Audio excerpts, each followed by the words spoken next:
як мақоми баландпояи интизомии Тоҷикистон мегӯяд муноқишаҳо ва бахусус муштзании гурӯҳӣ дар байни ноболиғон якбора афзуда ва мақомотро ба ташвиш андохтааст. Абдураҳмон Аламшоҳзода муовини вазири умури дохили охири ҳафтаи гузашта дар ҳузури вакилони мардумӣ дар маҷлиси намояндагон гуфт, дар 3 моҳи гузаштаи имсол ҳуқуқвайронкунии ҷавонон дар кишвар асосан муштзании гурӯҳӣ назар ба ҳамин давраи соли гузашта 40% афзудааст. ин ҳам андешидани чораҳои заруриро тақозо мекунад, гуфт ӯ.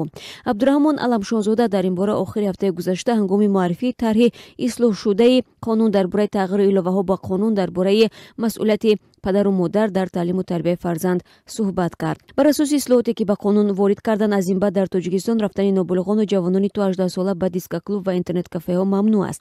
Масъалаи муштзании гурӯҳии ҷавонон дар Тоҷикистон баъд аз он дар нишасти маҷлиси намояндагон матраҳ шуд ки Шукурҷон Зуҳуров, раиси палатаи поёнии парлумон, аз Абдураҳмон Аламшоҳзода пурсид ки бисёре аз ҷавонони 17-18 сола ки мактаби миёнаро хатм мекунанд, бегоҳиҳо баъд аз соати 18 ба интернет-кафеҳо рафта ба имтиҳонҳо омодагӣ мебинанд. манъи рафтани онҳо ба интернет-кафеҳо магар ҳуқуқи онҳоро нақс намекунад? Тағйироти пешниҳодшуда оё мушкилот ба вуҷуд намеорад? Пурсид ӯ.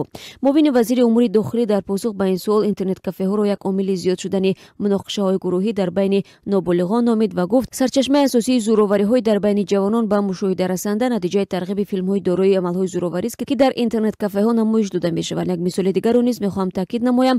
дар 3 моҳаи аввали соли ҷорӣ амалҳои ҳуқуқвайронкунии ҷавонон дар кишвар асосан муштзании гурӯҳӣ назар ба ҳамин давраи соли гузашта 40% афзудааст. ин ҳама андешидани чораҳои заруриро тақозо менамояд. муовини вазири умури дохилии Тоҷикистон ҳамчунин гуфт, дар 5 соли ахир беш аз 60,000 падару модар барои рафтори фарзандонашон ба ҷавобгарии маъмурӣ кашида шуданд ва 65% ин волидайн барои он ҷарима супурданд ва танбеҳ гирифтанд ки фарзандони онҳоро шабона дар интернет-кафеҳо боздошт намуданд.